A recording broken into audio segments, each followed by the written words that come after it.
Biden could have stopped it, and Zelensky could have stopped it, and Putin should have never started it.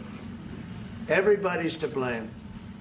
Have you spoken to President Zelensky, sir, about his offer to purchase more Patriot missile batteries? Oh, I don't know. He's always looking to purchase missiles, you know. He's against, listen, when you start a war, you got to know that you can win the war, right? You don't start a war against somebody that's 20 times your size and then hope that people give you some missiles. That was President Trump just a few hours ago. Actually, that was made while we were on the air last when we were talking about the Russia-Ukraine war with Colonel Jacques Beau. I recommend you go and watch that video. It's got some great stuff in there. He had some tremendous insights that really show a lot about what's going on. But what President Trump said there basically reinforced a lot of the fundamentals that we discussed there. And it sounds like that we're on the same page and the same sheet of music as the president is on this. And that is, listen, this war it's done. It's off. The decision is already made. The decision is already reached. The Ukraine side lost. The Russian side won. The only question outstanding now, how much worse will the end be? And as we talked about several times, there's a deal to be had on the table right now that the Zelensky can agree to, that presumably, from what's being reported publicly anyway, that Trump has said, I'm going to offer a detailed settlement that we can get the war over with. They haven't released any of the terms of it yet, even what they're trying to negotiate with Russia, only that they're talking. But whatever they are, I can just tell you that they will be ugly for the Ukraine side. They will be probably very ugly for the Ukraine side. And it's going to be something that's almost nobody in Ukraine and even fewer in Europe are going to want to stomach. But the alternative is that Trump's patience runs out and that he ends up just saying, you know what, I gave it my best chance. This was Biden's war. He's the one that started this. He spent 3 years bypassing every opportunity to have peace that there was. And I'm not going to do the same. I'm not going to continue to function and to facilitate and to support a war that can't win when all it'll do is just keep it going longer and make sure more Ukrainian men die. I think that he's getting close to the point to where he's going to say, that's just it. You guys are on your own, or you take the ugly deal, because you either get the ugly negotiated deal or you get a horrific, flat out military defeat the other way. Don't know how much longer that would take, but just looking at reality on the ground and the military fundamentals, it's virtually as certain that Ukraine will get ground to nothing and end up dying. Also thought it was really interesting there at the end of that comment that Trump said, listen, you don't go against somebody who's 20 times higher than you and then wonder if you're going to get some missiles later. I can't help but remember this passage from the Bible in Luke 14:31-32, where Jesus himself says, or suppose a king is about to go to war against another king. Won't he first sit down and consider whether he is able with 10,000 men to oppose the one coming against him with 20,000? If he is not able, he will send a delegation while the other is still a long way off and ask for terms of peace. That, and you know, Jesus said that because it was so self-evident. He was using that as a vehicle to make a bigger spiritual truth, but he used that vehicle because it's so obvious that that's what any rational person would do. And yet, as President Trump just pointed out there, and we've actually said a number of times, that is not what the Ukraine side did. And even now, all this time later, he still won't deal with reality and continues to go down a path of, now probably it's, instead of the example from Jesus there of 10,000 and 20,000, it's probably 1 to 20, like the President Trump said there a second ago. That's probably more accurate to the actual disparity between the two. And instead, he just won't make the obvious, logical, rational decision. And his countrymen continue to pay the price for it every day. And that is egregious. It hurts my soul.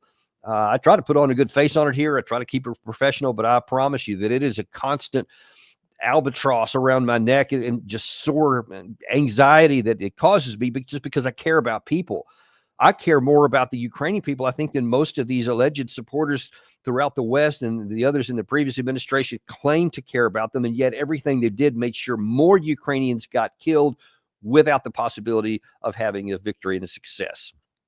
But that's kind of where we are, whether I like it or not. That's just the reality of it. It's just hard to imagine there could be this much disconnection from reality throughout the entire Western world.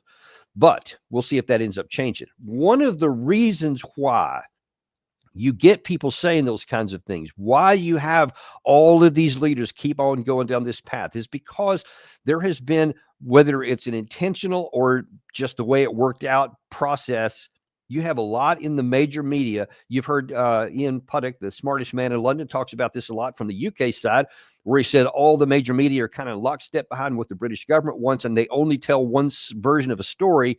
No matter how disconnected from reality it is, they just keep on giving it. So it's the only narrative that the British people hear. Well, it's not quite that bad in the United States, but man, sometimes it is. And there was last night an interview by CBS News, 60 Minutes, the flagship of their news shows, that had, with Scott Pelley was talking to Volodymyr Zelensky.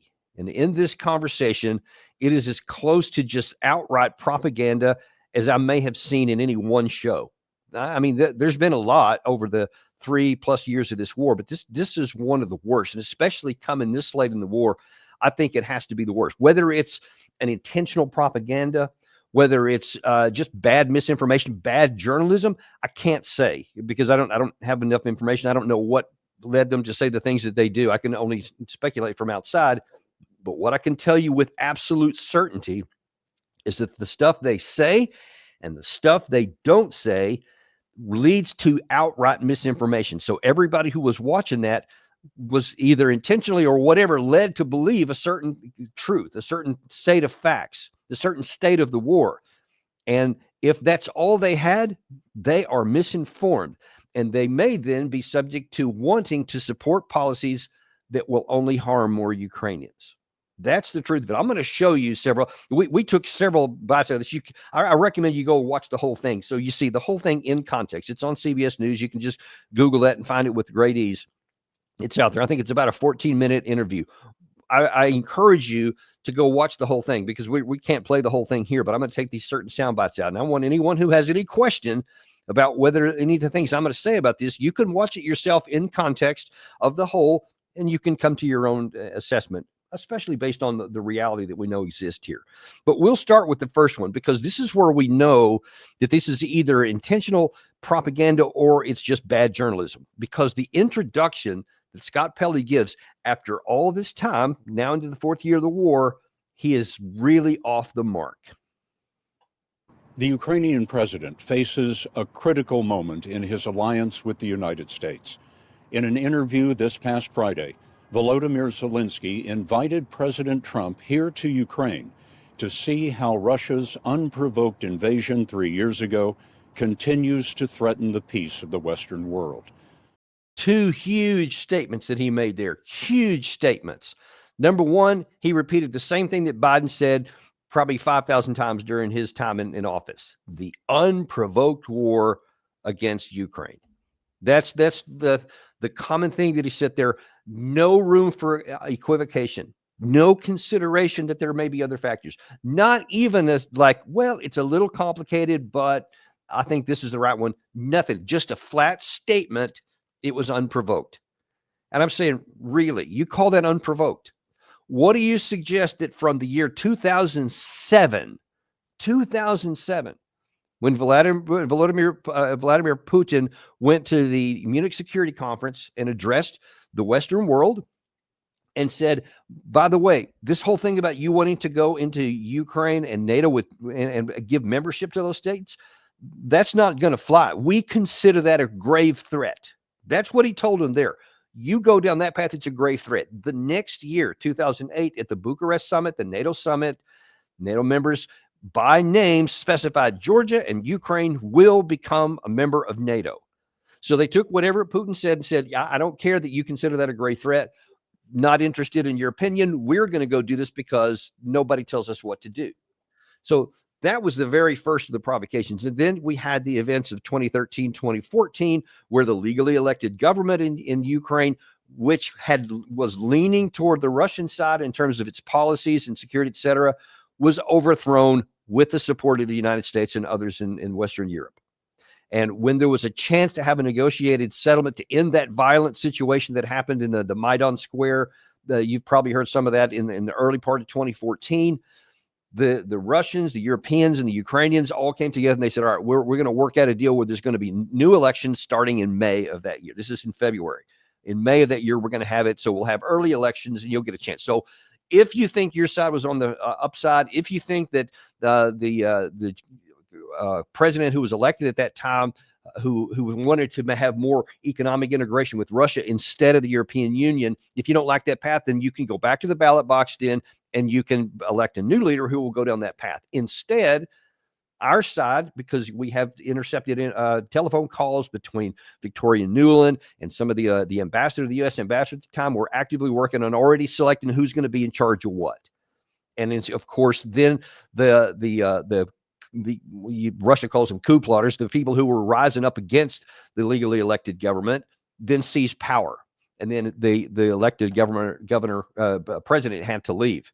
So instead of going to the ballot box, they just took it, even though they would have certainly won. The Russians knew that they were going to lose the election and still were willing to go and say, we'll have the elections anyway, because then it's legal. So the Russia we always accuse of being not democratic and being authoritarian and stuff was willing to have an election that they supported that they knew almost certainly they would lose. But instead of doing that, we said, nope, we're going to go this way. We're going to take it. And it was after that Russia said, okay, I see that we can't trust you. I'm not going to trust the security of the Russian-speaking people in the Ukraine to that, especially in Crimea, where our naval base is, in Sevastopol, so that we're going to annex that. And they had this election. Some say it was a sham. Some say it was legitimate. Don't know. I don't have the personal knowledge to be able to say one way or the other. All I can say is that's exactly what did happen, and that's the reason why. So that was provoked as well. And then, of course, we had the Minsk agreements in 2015. And Russia forever just said, follow that Minsk agreement. The absolute heart of that agreement was that the Ukraine government would change its constitution so that it gave limited autonomy to the Luhansk and Donetsk republics and to the Russian speakers in the country. That was a non-negotiable from the Russian side. Everything else pinned it off of that. The Ukraine side never did it. We, of course, know subsequently that France and Germany, who were signatories to that, both said they never intended for Ukraine to actually abide by it. That's why they never put any pressure onto them. And then that led to the events heading into this war here. And this war even started because little known in the West, you'll know if you've watched our show, you'll know if you've seen Colonel Jacques Beau in previous episodes that we've had, chronicled how Ukraine, Zelensky himself, after he was elected in 2019, put in a law that said they're going to retake the areas that the Russians had annexed by force if necessary. That was a provocation. Russia showed that that's not going to happen. And so they had this military buildup, which started in, I think, the very next month in April of 2021. And then it reached a peak in December 2021 when Putin came up with a new opportunity and said, all right, here's a new plan that we have, a new negotiated settlement, which is worse than the Minsk agreements, but still way better than anything else because it would have resulted in Russian troops withdrawing from the country. There wouldn't have ever been a war. We rejected every one of those. And then, of course, right before the war started, the Ukrainian military started shelling the areas in Ukraine, by the way. Remember, this was a civil war, and they started shelling with a much higher frequency the Russian-speaking population in the eastern part of Ukraine, and that was the trigger that Russia finally said, all right, that's it. There's no more talking. We're going into war. So you can say that Russia shouldn't have done that. You can say there was other alternatives, but what you cannot say is that it was unprovoked. Cannot say that if you're being honest at all. Pele said none of that. Everything that I just told you in this last segment here, he didn't even utter a word of it. Just said it was unprovoked, giving credence to the comment and the claims by so many in the West that Russia was just sitting there and just, I don't know, Putin just sitting there with his hands in his pocket one day and goes, you know what? I'm tired. Let's just go get them. Let's just go over there and steal all the Ukraine. That's what he's putting forth. And of course, that meets the narrative that the West wants, that is Russia is this authoritarian Hitler wannabe, evil, wicked. There's nothing good about them. They're all bad, etc. That makes it easy to hate them. And of course, that's exactly what has transpired to this day. Now, it's one thing if you're head of state and you're trying to have a narrative to meet your political outcome, but it should be a different thing if it's a media outlet. They're supposed to be the so-called fourth estate. That's the what keeps the government honest, by saying, hey, we're just doing journalism here. This is what the truth is. Come to your own mind about what the policies are, whether they're right or wrong. But instead, he was outright supporting in his introductory comments there that this is the narrative that Zelensky believes in. Basically, Zelensky couldn't have had a better interview if he wrote the script for Pele himself. And it's so ironic because in the course of this, he's going to show, and I'm going to show you to you in a minute, where he's going to accuse the president of the United States and the vice president of coming under Russian propaganda and under Russian narratives, when the actual truth demonstrably is that it is CBS News that has come under the narrative of the president of Ukraine. That's the truth of it. And you'll see as we continue on through it. The other thing he says there that Pele said is this threatens Western security. That's something that Biden talked about a lot. It's something that Keir Starmer, Emmanuel Macron, the leader in Poland periodically, several others, especially in the Baltics, they commonly refer to and say, yes, they're coming after us next, etc., which has never been the case. But perversely, the longer and the more the West goes down this path, the more you get the potential for self-fulfilling prophecy, where Russia comes to the conclusion, you guys are building up for war. We're going to have to fight you someday. So that wasn't the case before. Now it's actually on the table because we keep going with things that weren't true and just having this myth and passing it off as actual fact. Pele continues that path here and reinforces that that's what Russia's going to do. The next thing here is Pele's going to refer to something that happened on the April 4th in Kryvyi, which was the hometown for Volodymyr Zelensky, where there was a bombing that resulted in the large number of children were killed at School 41. School 41 was mourning its students killed on April 4th. Swing sets, pierced by shrapnel, stood where Zelensky laid his memorial to the 9 children and 10 others cut down by a Russian missile. He asked us to look at their faces and told us that while the great powers endlessly debate war and peace, these children will never speak again. Mr. President, what does an atrocity like this tell you about the progress of the war? It means that we can't trust Russia. We can't trust negotiations with Russia. Okay, a couple of big problems here as well. So you see Scott Pele just says, what does this atrocity tell you? Implying strongly that this was a Russian attempt, that they targeted children, that they fired these missiles just to kill a bunch of kids. That's the claim. And Zelensky's response here, I'll get to in a second.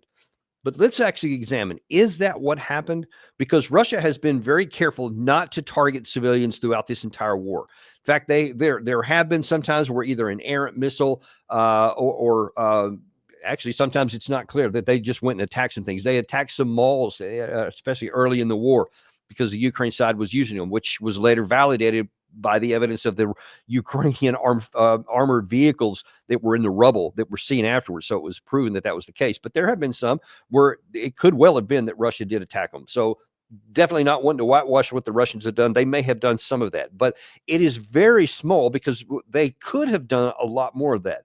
They could have just absolutely turned to rubble Kiev, for example.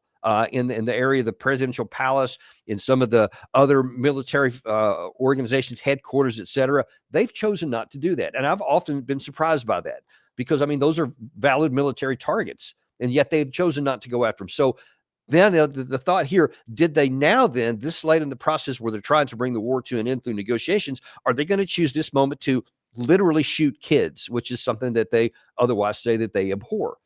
Well, what the Russian side is saying here is that this was actually in Kryvyi, they actually attacked and destroyed a large formation of foreign fighters who were meeting with some Ukrainian military in I think it was a hotel or there was some other facility that they had attacked, that they said that they succeeded and they claimed that they got it. And then the claim further is that one of the air defense missiles that was trying to shoot down the Russian missiles misfired, or else it just went astray, didn't hit the target, and then landed on the civilians there. Now, again, I can't tell you for sure which one it is, but the problem is you have Pele saying things like this, as in the Western media so far, is that anytime something happens, there's not even the examination of here's what the Ukraine side is saying, here's what the Russian side is saying, here's the evidence as best that we can piece together. There's never any of that at all. It's just, yep, Russia is evil and wicked because that's the narrative that we want to have, and that's what happened here. So it's just stated as a matter of fact.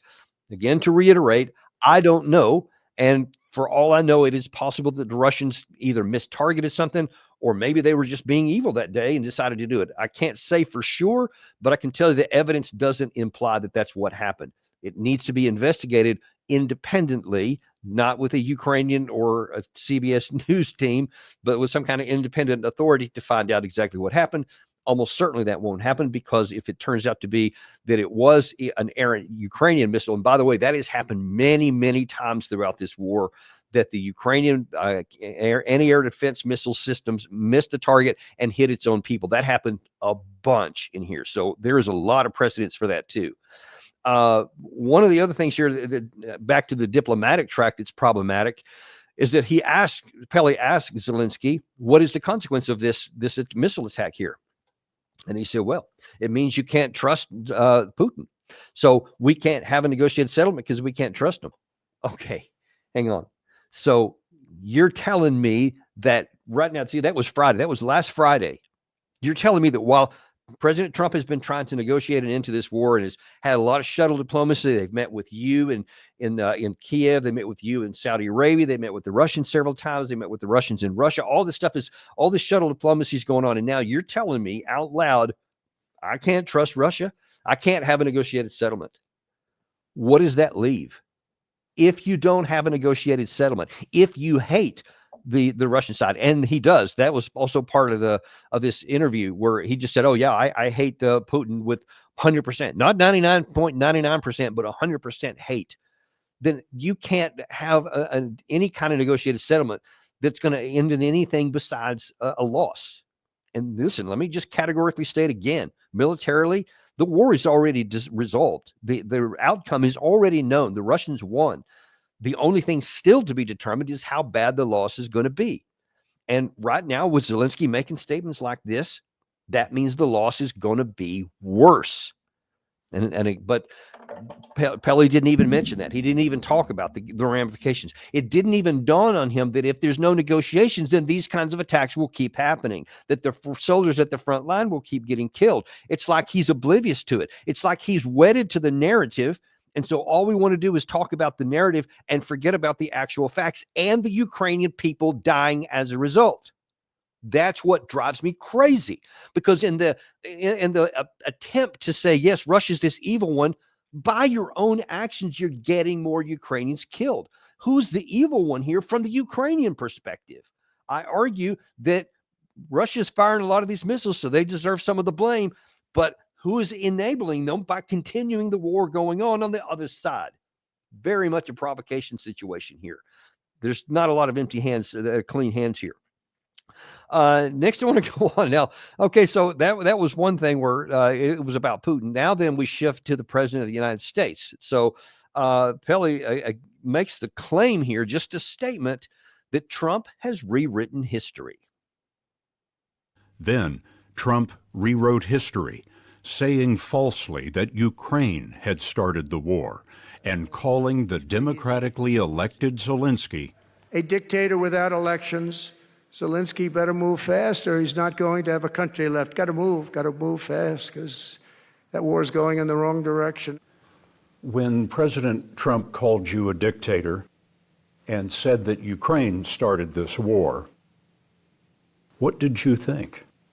Я вважаю, що, на жаль, русські наративи I believe, sadly, Russian narratives are prevailing in the U.S.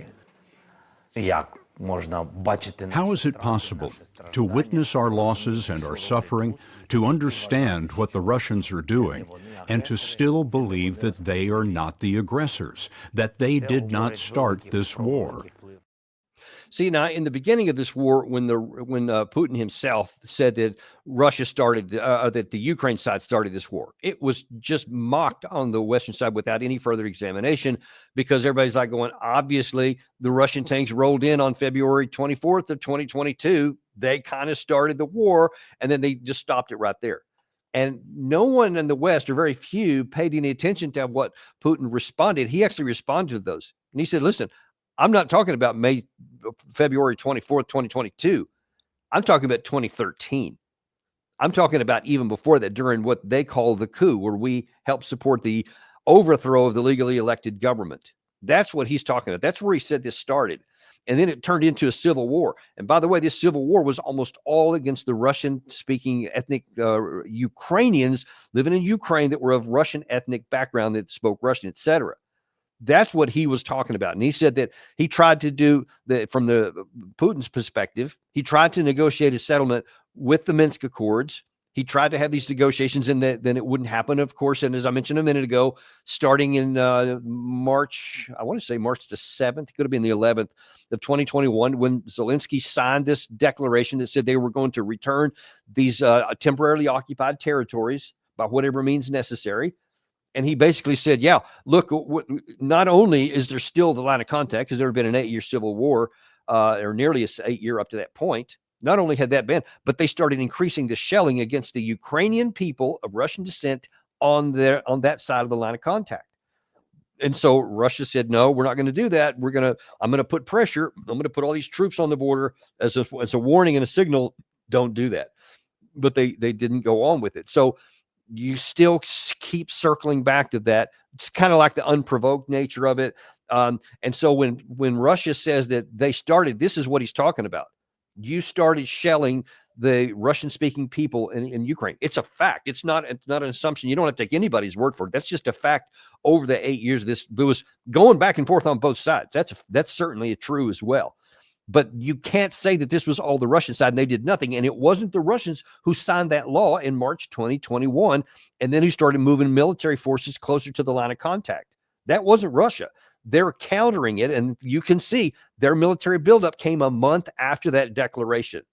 So hardly anybody in the West knows this. Scott Pelley either doesn't know it, doesn't want to know it. I don't know, but he's continuing the narrative going on down there. But now then we turn to President Trump.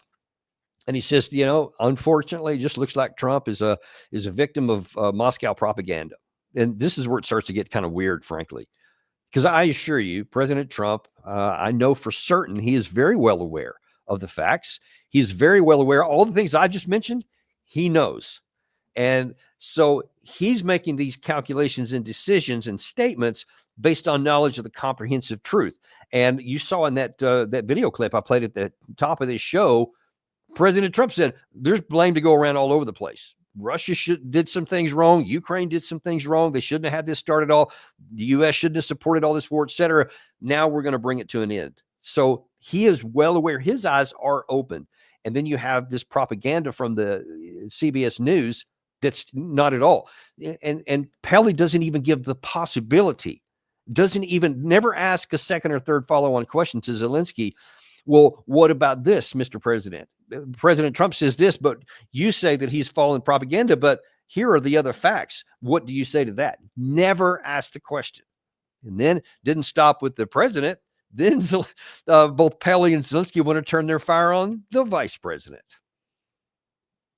It seems to me that the vice president is somehow justifying Putin's actions. I tried to explain. You can't look for something in the middle. There is an aggressor and there is a victim. The Russians are the aggressor and we are the victim. Vice President Vance suggested that Putin could be trusted, and it was Zelensky who was creating a false narrative. Have you ever been to Ukraine that you say what problems we have? I have been to. Come once. I've actually watched and seen the stories, and I know what happens is you bring people, you bring them on a propaganda tour, Mr. President.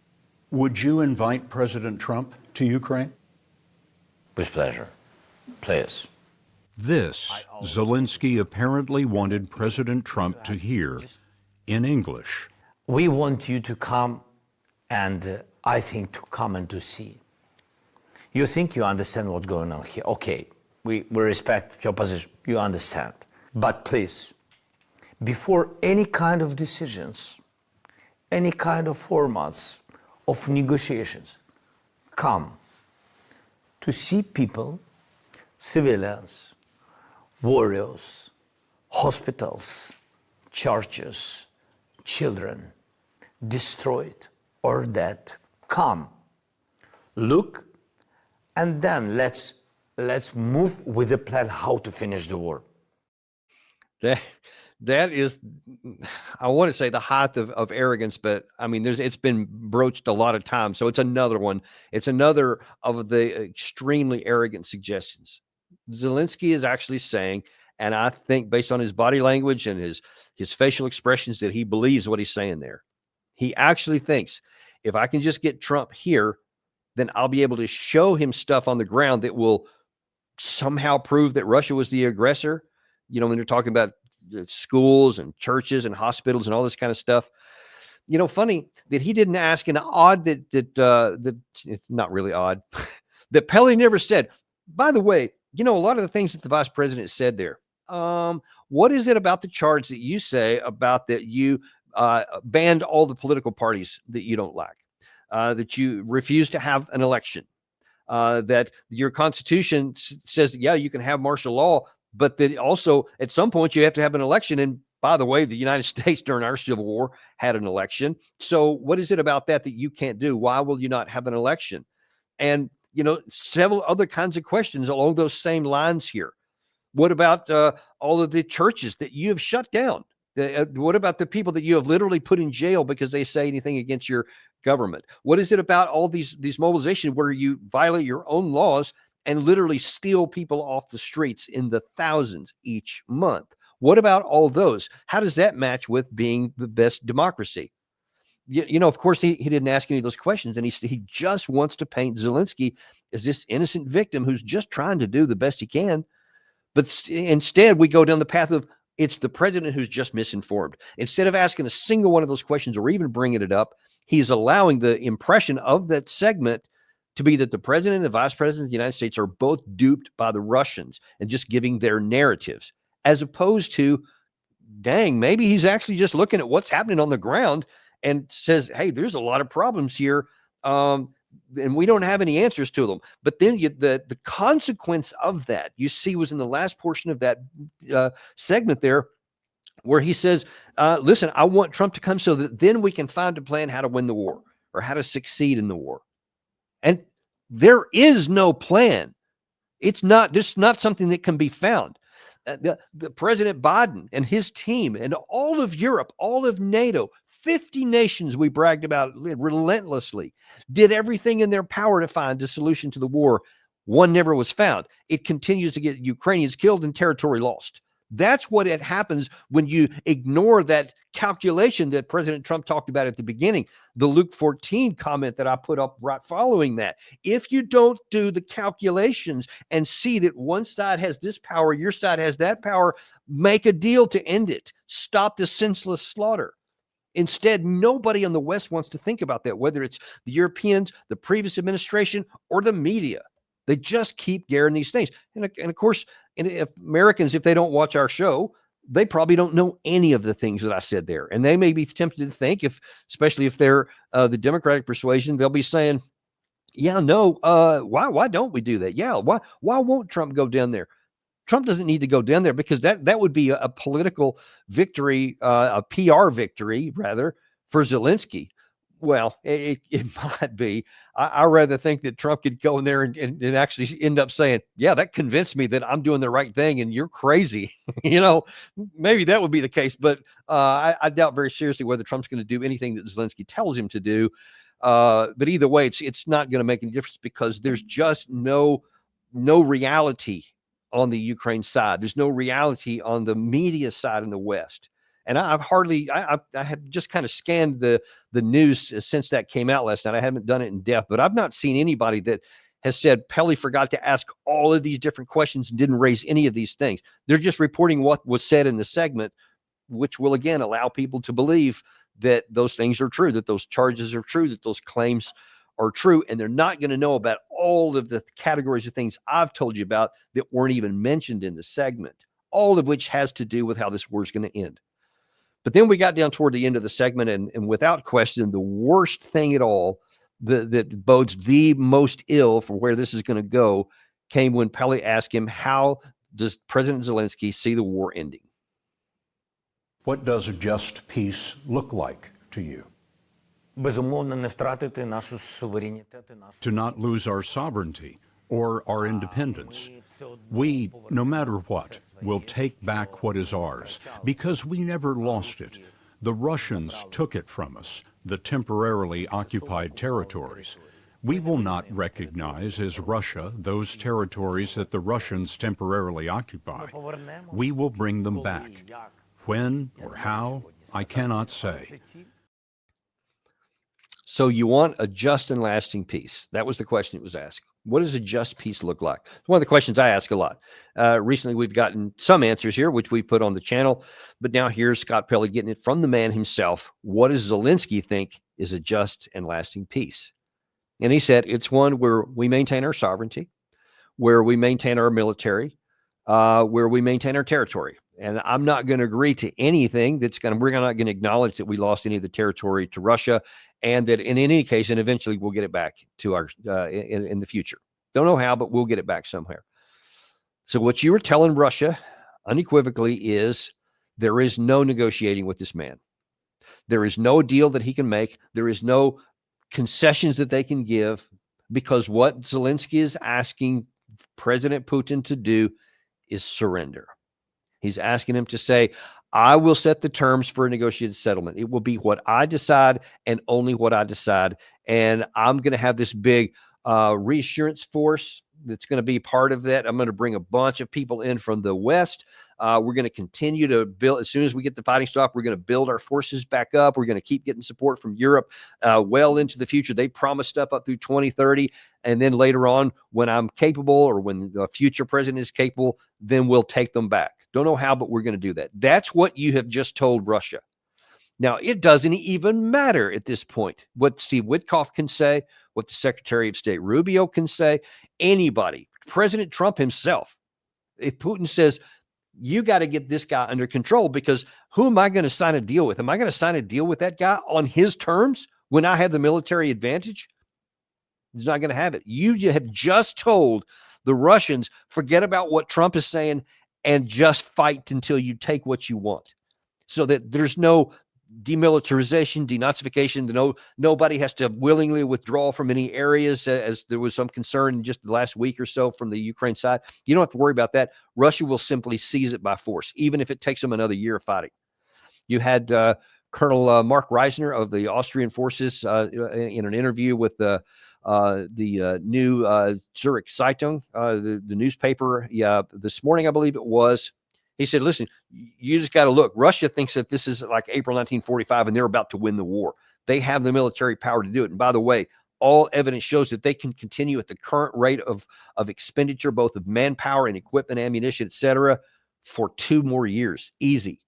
2 more years. Ukraine will be lucky if it makes it through another couple of, if it makes it to the middle of the summer, I will be shocked.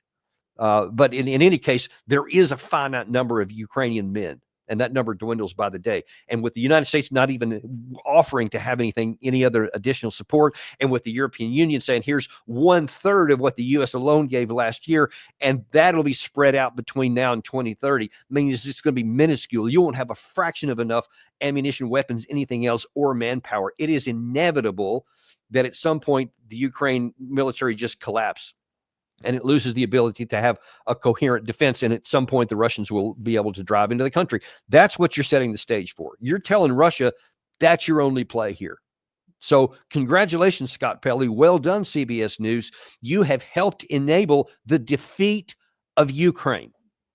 That is the most likely outcome that's going to be happening now, based upon these and many other comments. Zelensky said some other things over the weekend that just added some weight to this. But just for the moment, in the last few minutes we have here, just for the moment, put yourself in Russia's position.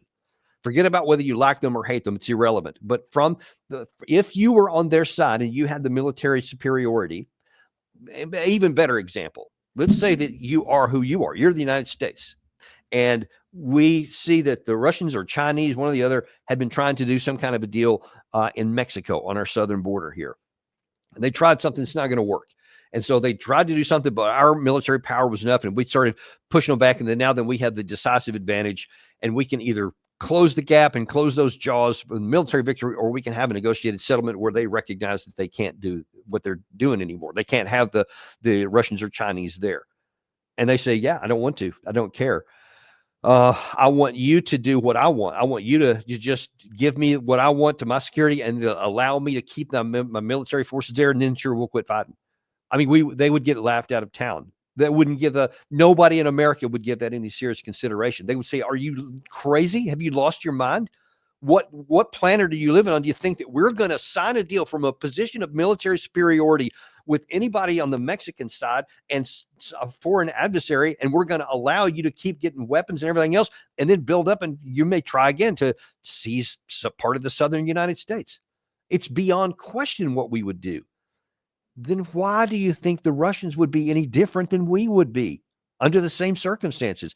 It's irrational to think that Russia would agree to that. Again, take the morality out of it, because let me be blunt here. The war doesn't give a damn about your morality or my morality or what anybody thinks is right or wrong or anything. It only cares about power. It only cares about the balance of power, who can and who can't do something, who can compel a certain outcome and who can't prevent a certain outcome. That's what it cares about. And that's how wars have always been for thousands of years. This one's no different. And that's where we are. And the more that we try to pretend that we can have PR messages and we can make people think certain things, and that'll somehow translate into the reality on the ground and how a settlement comes out, it's fantasy, folks. And it's self-defeating, self-harming fantasy as well. It is time, way beyond time, that we need to just acknowledge reality, get this war over with by the least offensive terms possible, and then get about to setting about trying to remove any potential threats for future conflict between the East and the West, between Russia and Europe, or Russia and the United States for that matter. That's what needs to predominate right now, because if we keep going down this path too far, we may find that whether by accident, a miscalculation, an error, any number of things could cause this thing to continue to spiral on. Every day the war continues on, the risk, however small, remains that something unexpected could happen that could cause this thing to flame up into areas beyond the Ukrainian borders. And that would serve no one's interest. Not the Ukrainians, not the West, not the Russians.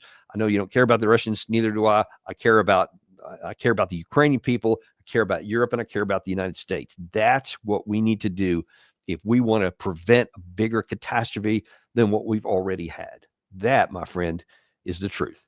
Thank you very much for watching with us today. Like always, we're unintimidated and uncompromised to bring you the truth, whatever it is, because you deserve to know. Not like some of the stuff you're seeing on mainstream media. We're bringing you the whole truth, and you can make your decisions accordingly. Thank you very much. We'll see you tomorrow on Daniel Davis Deep Dive.